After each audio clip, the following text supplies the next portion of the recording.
All right, hello Tide fans. Welcome to Tide Talk. Setup looks a little different. We have not forgotten Maurice. We just want you guys to know, thanks to technology, we are on a Zoom call currently with Maurice. You should see him on TV, guys. So got my buddy Jimmy. Still have my buddy Maurice down in Margaritaville, Panama City Beach. Not wasting away. In his new home.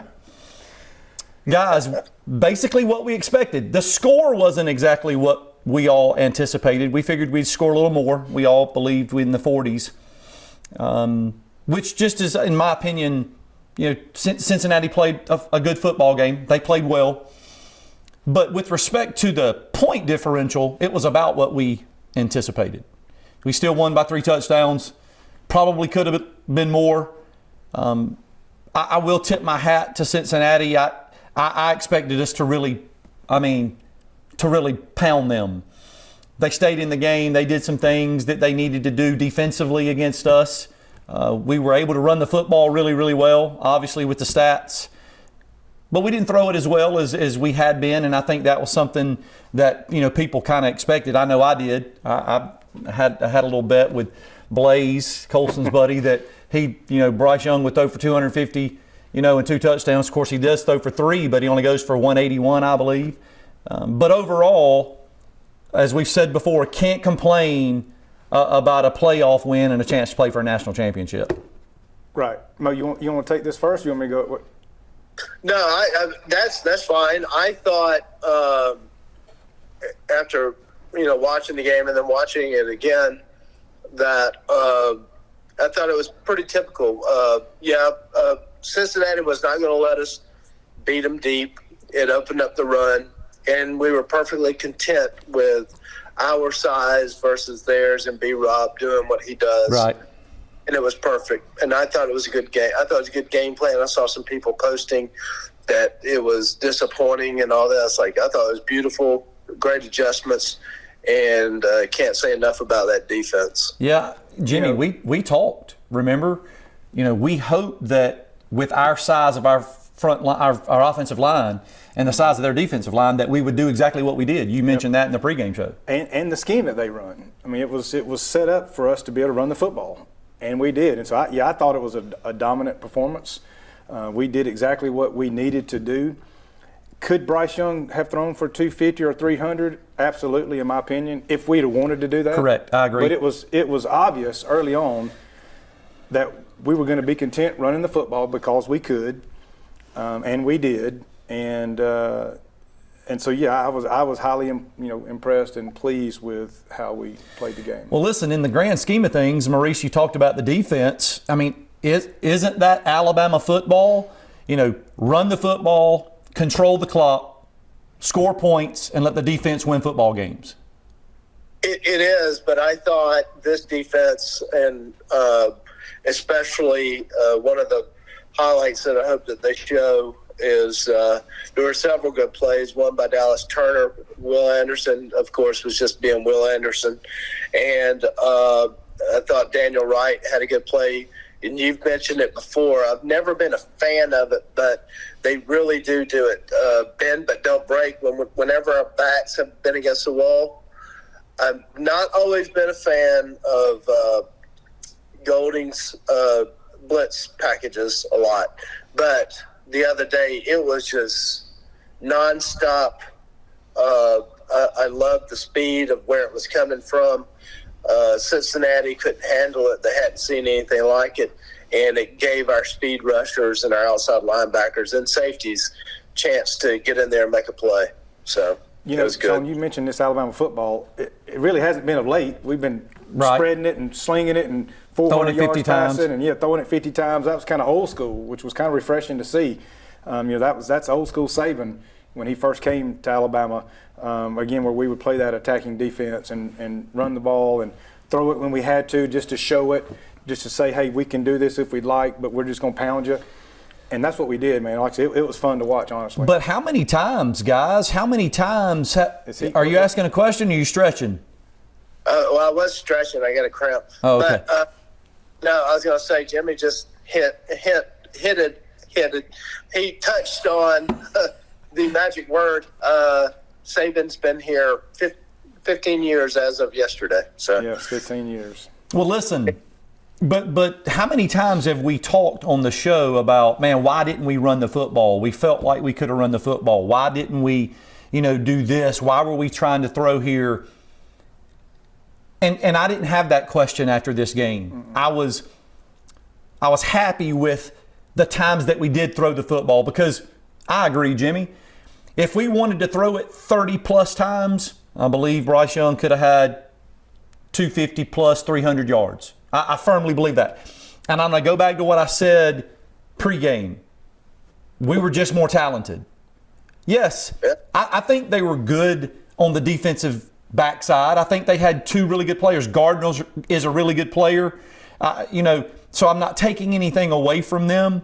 They just didn't have enough. And if we wanted to do that, we could have. I was glad to see that Bill O'Brien recognized we had an advantage, and we aren't sitting here talking about, well, why didn't we run it more? Why didn't we do this? I mean, we run it for, rush for 300 and something yards. B-Rob goes for 204. How do you like the adjustment he made when he put Williams in the slot, almost like using him as a possession receiver versus that outside threat? Find a way. Take the top off, which we never did. I mean, how many times have we talked about it? Find a way to get guys that can make plays, get them the football. You're missing Mechie, which is a fantastic receiver, but also a possession receiver. I mean, we use him a lot on third downs. I just can't say enough about the fact that I thought Bill O'Brien. I'm not questioning Bill O'Brien, and I've done that a lot of times this year. We've done it a lot of times, and so it was really good to see. And so to jump on the defensive side, Maurice, you're right. I mean, defensively, we knew we were better than them. We knew that we were more physical than them. We knew we probably could match up speed for speed with them. And I personally, you mentioned blitz packages and stuff. I don't go back and watch the game multiple times. I know you guys do. I don't know that we really did a whole lot of blitzing. We manhandled them up front. We did, but there were times where it was what I would call kind of a read zone blitz, where you would see either Dallas Turner, Christian Harris, Will Anderson. They would come based on the reaction. Right. Yeah, I agree. Of the play. Like a delayed blitz. Yeah, and when they came fast, and Cincinnati clearly, not to put them down or anything, athleticism, as you mentioned, they weren't equal to it. Now, Georgia is a different story, so we'll see. But I thought as far as Cincinnati goes, it was a great game plan, and the overall talent just kind of showed. It was good to see that we were all questioning the attitude, who was going to show up, which team was going to show up. It was good to see the team that we thought would show up. I was very pleased with just the mentality that it looked like we took from start to finish, from preparation to finishing the game. Dude, how about that start, though? What was it, 10 straight running plays or 11 straight running plays? Yeah. Letting you know early. I loved it, dude. I loved it. Yeah. So overall, very pleased. Man, happy to come away with minimal injury. I know there's a couple of issues that we have on the offensive line where, we had, Ibakor, I think, or the right side, both of them went out. I mean, yeah. And Saban hasn't said anything about those yet, but he did believe that they would be able to come back and play. So we don't know to what extent. But it was good to get out of there with minimal injury and do what we wanted to, in the football game and how we wanted to do it. So, Maurice, you're not here. We're going to take a quick break. We're going to come back for the second segment. We'll talk about the Cincinnati game a little bit more just because there's a few individual things I'd like to discuss, Will Anderson, et cetera. But let's take a quick break. On behalf of Bob English and State Farm, hold your seats, Tide fans. We'll be right back with Tide Talk. Hey, Bob.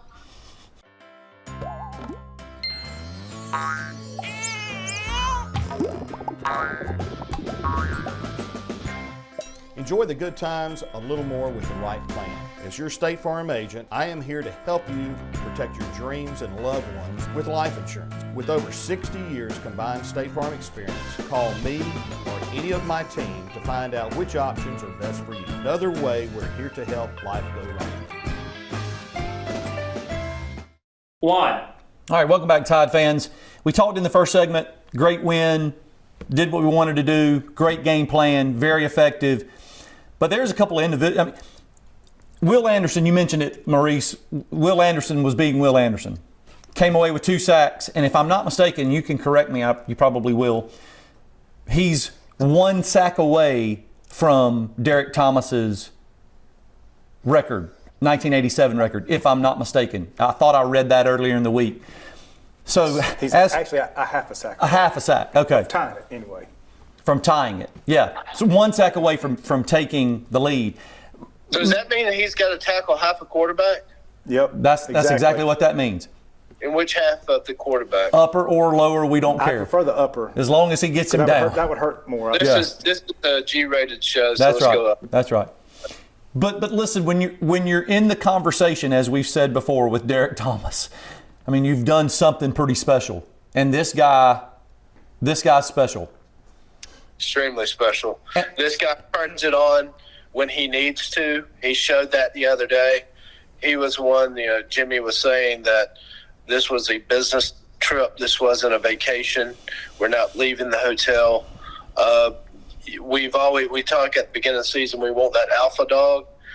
I think we found him. We have him. And I'm so glad he's coming back one more year. Yeah, by no choice of his probably, but he has to return. And not to mention, again, the sacks and tackles for loss but man, how many times was he an eye blink away from another sack? Right. I mean, that quarterback was constantly under pressure by that guy. Yeah, and listen, I want to mention Dallas Turner. You referenced a play that he made. Listen, Dallas Turner's a freshman who was 3rd on the depth chart when the season started because, Christian Allen was hurt, Drew Sanders got hurt, and now this guy is turning into another stud.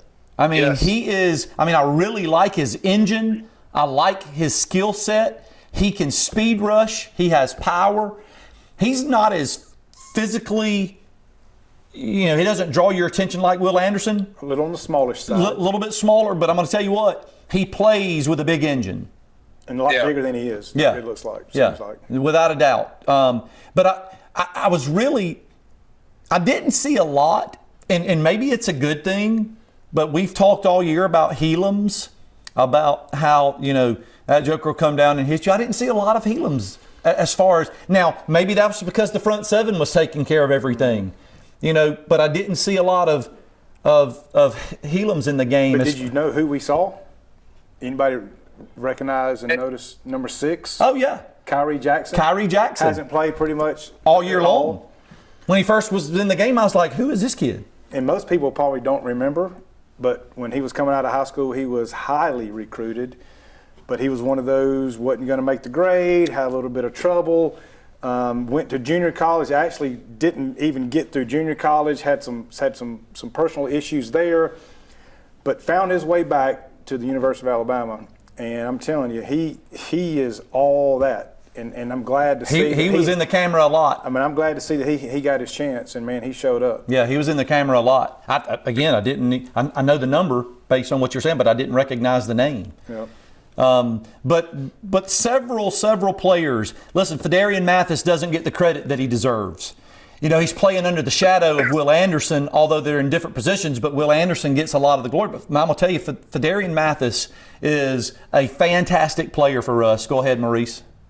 He's got, even though we may not be acknowledging his recognition, he is a team captain. And so his name will forever be at the steps of Denny Chimes recording this season. Yeah. So, and deservedly so. Exactly. It's not going unnoticed. Deservedly so. The guy has played, again, with just a different engine all year long. When we would struggle getting pressure, we would struggle. That it seems like he was the one showing up. And I'll tell you, glad to see LeBron Ray finally getting back into being able to play more snaps. He played a lot more snaps the other night. Seems to be a little bit more healthy.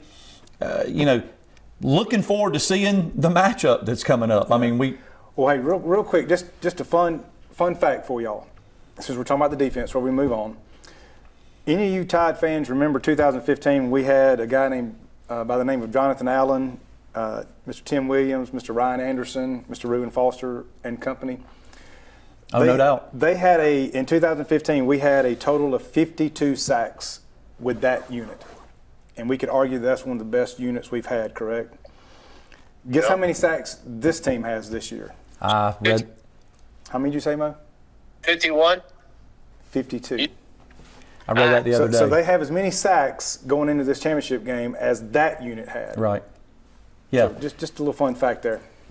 Good comparison. Again, when you're talking about being in the company of those guys, when you're talking about being in the company of, one of the best maybe defensive football players, of all time, not just at Alabama. I mean, at the end of the day, Derek Thomas will hold records that will never be broken, especially in the NFL. So you're doing something right. So these guys are doing something right. Maurice, I think you had mentioned you had a couple of things you wanted to point out as far as highlights from maybe a couple of different games. Let's go ahead and talk about those real quick and before we get into the third segment. And I'll be quick about it, but the key, I think, as far as keys for this championship game is, of course, it's going to come down. Just not a lot has changed in the past month as far as these teams go. The one exception for us, of course, is John Mechie is out. But if you still talk about our offensive line, how they're going to handle Georgia's defensive line, which Georgia's defensive line definitely showed up against Michigan, which was not a shock to me because, again, it's talent. Superior talent versus good talent. Superior talent's going to win. But if we could go back and look, let's take a look at the Georgia-Cincinnati game, and the key here is quarterback play. And you're talking about Georgia-Cincinnati from last year, the bowl game from last year. I'm talking about from the other. I'm sorry, Georgia-Michigan. Okay. The other. Okay. My apologies. 8:39 to go in the third quarter, and if you'll see here, this is just a not a big play, but to me it is. And it's going to be both sides of the coin here, so I'm not just picking on Georgia. Bennett he rolls out here, and he just throws the ball up for grabs. He does this almost in every game. It's a very bad decision, especially against a team like Alabama, a defense like Alabama. You throw that up in the air, something bad is going to happen for you. And it's happened for him before. And he got away with one pick in the first drive in our game last month. It should have been a pick six. And we ended up picking it later. We ended up picking it later, but if he would have read the outside receiver, he was wide open. Now, to be fair, just an observation. I'm not trying to be fair, but it's an observation. Let's look at our game this past week, again in the third quarter, 7:56 to go in the third quarter. I don't think Bryce had his best game by any means of the year. But if you see here, it's just a simple rollout, and he gets tackled out of bounds for a loss, which counts as a sack. You should have thrown it to get rid of it. You're out of the pocket. Just get rid of it. And two, quarterbacks don't need to be hit, especially his size. So he's not avoiding contact. He needs to avoid it at all possibilities. So coming into this game, outside of, the normal offensive line's got to take care of their defensive line, our defense has to step up. It's another big thing is going to be the quarterback play, the quality of, as far as decision-making, not making bad mistakes, not taking sacks when you don't need to, taking hits, and just throwing the ball up for grabs that Bennett has done throughout the year. Yeah, and it's a good observation because on both sides, I think we can say, when we've been beaten over the past several years, it's been with superb quarterback play. And, for us to win, it's going to require another performance like the SEC championship game from Bryce Young. So I'm really looking forward to breaking that down a little bit more. We're going to take another short break. We'll come back and talk about the national championship, another matchup Alabama and Georgia, especially coming off what a lot of folks like to say was a beatdown by us. So I know Georgia come with a different attitude. Let's take a quick break on behalf of Bob English and State Farm. Hold your seats, Tide fans. We'll be right back with Tide Talk. In life, some things just go together, like a burger and fries, and home and auto insurance from State Farm. So make it a combo. Combining your home and auto insurance could save you time and money. And who doesn't like that? Just call me, Bob English, or any of my experienced hometown team and find out how you could start saving today. It's just another way.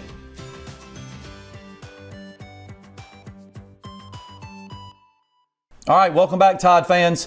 So it's set up, SEC championship game replay, if you will, national championship game, Alabama and Georgia. No different than a few years ago.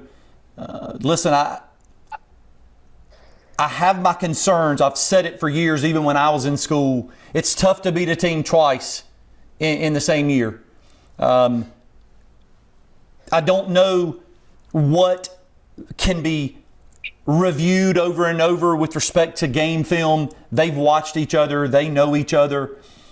I agree, Maurice. I think the game's going to be won in the trenches. If we can block them again, I believe we win the football game again. However, I do believe that they will come at us a little bit differently. I think they'll look at Auburn. I think they'll look at Texas A&M. I think they'll look at some other film where people had success getting to Bryce Young, and I think they're going to try some things like that. Maurice? Of course they're going to look at it, and I don't know if y'all ever watched the SEC Shorts little comedy thing, and they kind of hit the nail on the head that it does take exceptional quarterback play.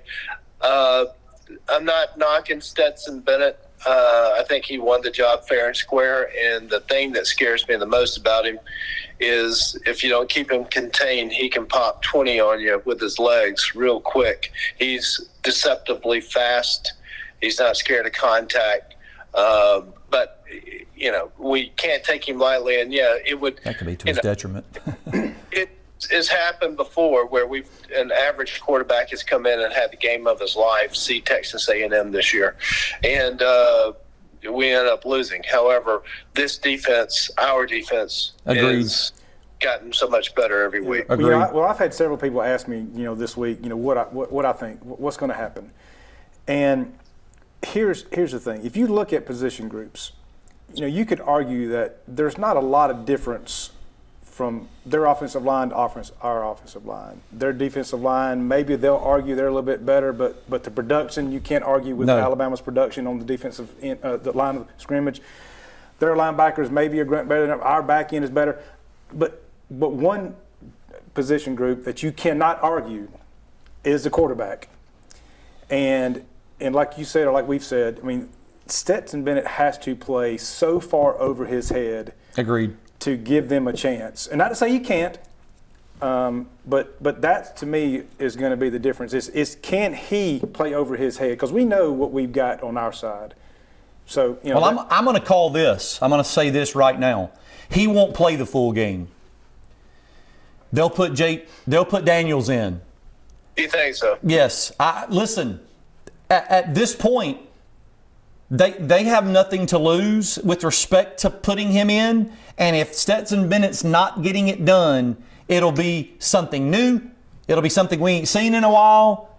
Not that we shouldn't be prepared, but JT Daniels will play in the football game, if not finish it. If we get up like we did before, I can maybe agree with you on that. If it's close or maybe they hold that lead late in the game, Daniels will never see the field. If they don't have significant production from their offense, and I believe our defense will impact that, but if they don't have some significant production, Kirby Smart is not going to be questioned as far as did he try it, should he have tried it. I think Daniels will play in the football game.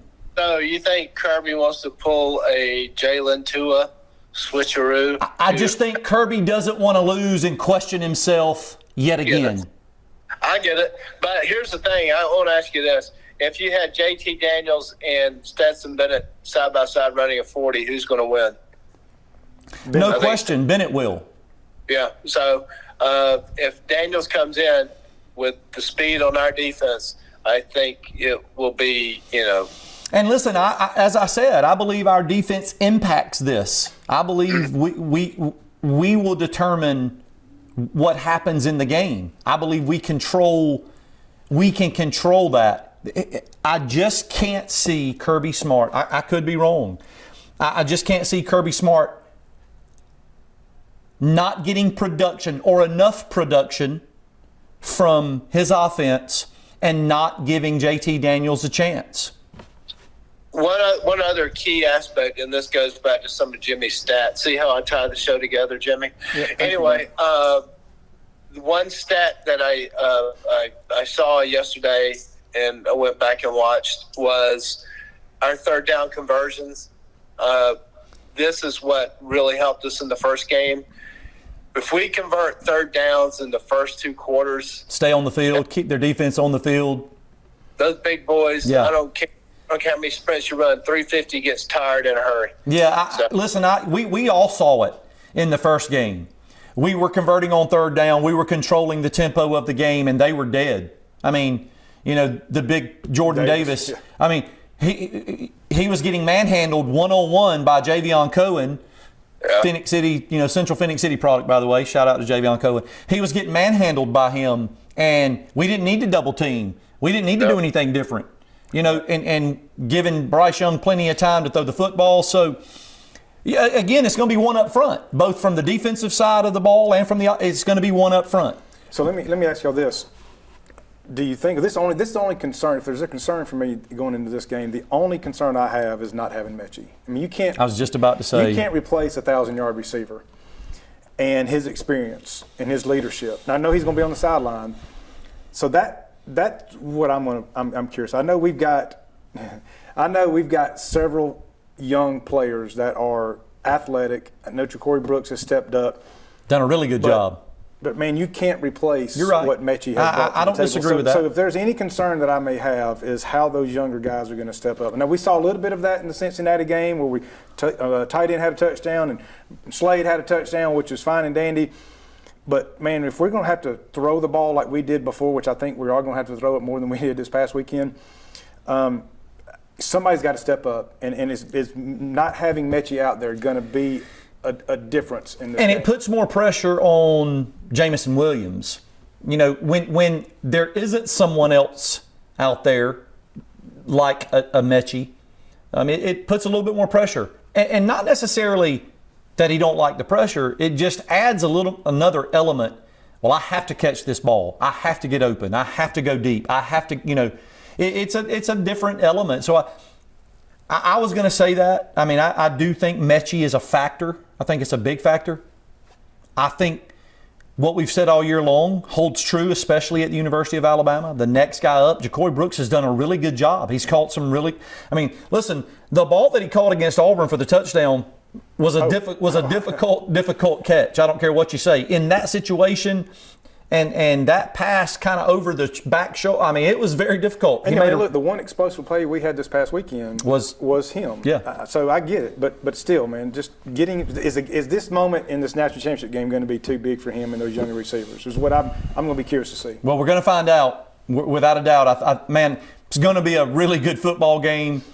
I think Georgia's a really good football team. We called this. We said this would happen. We said we'd win the SEC championship game. Georgia would stay in the top 4. We'd probably play each other again and that's what's happening. But Maurice, now's the time for some predictions. Do you have a prediction for us from down there in Panama City Beach, Florida? I predict that life is good down here on the Panhandle. I'm going to go with, I don't think a lot has changed. For whatever reason, Vegas has made them a favorite again, and it's actually moved. It opened at 2.5, and it's moved to 3 last I checked. Thank you. Yeah. Appreciate that. I'm going to stick with Bama 41, Georgia 24. I just don't. Is that what it was last time? You got a perfect game plan. You can't. There's no substitute for speed. And if you weigh 350 pounds, there's only so many plays you can play in a series. I'm sorry. That's just the way. Jimmy? Well, I think we win the game, but not like we did before. I mean, I think we're going to miss having Mechie out there at the end of the day. You've got to think that Georgia learned something from the last game as far as what they're going to do different. So we're going to see something thrown at us that we haven't seen. So I think we limit the turnovers, which we did before. Again, Bennett's going to have to just play out over his head for them to win, which I don't think he's going to do. So Alabama will win the game. It's going to be a little bit lower score than before. I'm going to say like a 27-20, 27-18 or 17. 27-24. Let me go ahead and tell you right there. This is what I was thinking about earlier. If we're in the 20s, we lose. We have to out of the 20s. I was initially thinking during this week that I would pick 31-24, something like that. We'd win. But I'm going to say 27-24. I think it's going to be a lower scoring game. I think that they're going to make some adjustments. I think because we're missing Mechie, we're going to have to find some different ways to do some of the things that we need to do. But 27-24, Alabama, another national championship. That's my prediction. Maurice, man, it's been a pleasure you joining us from home down in Panama City on Zoom. I'm glad we were able to have the technology to do this. And once we figured it out. Yeah, once we figured it out. But hey, we'll do this again regardless, win or lose. We'll do this again one more time. And we'll do this next week. So Tide fans, join us here after the national championship game.